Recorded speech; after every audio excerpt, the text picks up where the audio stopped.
രോഗപ്രതിരോധ ശേഷി വളരെ കുറവുള്ളവര് ചെയ്യേണ്ട അല്ലെങ്കിൽ ശ്രദ്ധിക്കേണ്ട ബേസിക് ആയിട്ടുള്ള കുറച്ച് കാര്യങ്ങളുണ്ട്. അതായത് ഒന്ന്, നിങ്ങൾ പോഷകാഹാരങ്ങൾ നന്നായിട്ട് കഴിക്കണം. അതായത് വിറ്റാമിൻ സി റിച്ച് ആയിട്ടുള്ള ഫുഡുകൾ, ഫ്രൂട്ട്സുകൾ ധാരാളം കഴിക്കുക. സിങ്ക് ധാരാളം അടങ്ങിയിട്ടുള്ള ഭക്ഷണങ്ങൾ കഴിക്കുക. പച്ചക്കറികൾ, പ്രത്യേകിച്ചും ഇലക്കറികൾ ധാരാളം കഴിക്കുക. നമ്മുടെ മുരിങ്ങയില, ചീര ഇവയെല്ലാം ദിവസവും നിങ്ങൾ ഭക്ഷണത്തിൽ ഉൾപ്പെടുത്താൻ വേണ്ടിയിട്ട് ശ്രദ്ധിക്കാം.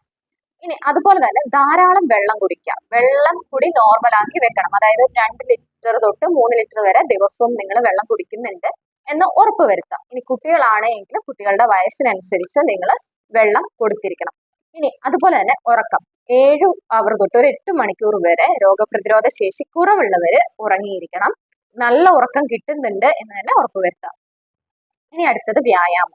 നിങ്ങൾക്ക് രോഗപ്രതിരോധ ശേഷി കുറവാണ്, ഏത് നേരം നിങ്ങൾക്ക് രോഗം പിടിക്കുന്നുണ്ട് എങ്കിൽ നിങ്ങൾ മസ്റ്റായിട്ടും പുറത്തിറങ്ങി വ്യായാമം ചെയ്തിരിക്കണം. അതായത് വീടിനുള്ളിൽ നിന്നല്ല, നമ്മൾ നല്ല ശുദ്ധവായു കിട്ടുന്ന, നല്ല സൂര്യപ്രകാശം കിട്ടുന്ന പുറത്തിറങ്ങിയിട്ട് വേണം വ്യായാമം ചെയ്യാൻ വേണ്ടിയിട്ട്. ദിവസം ഒരു 30 മിനിറ്റ് തൊട്ട് 45 മിനിറ്റ് വരെ വ്യായാമം ചെയ്തിരിക്കണം.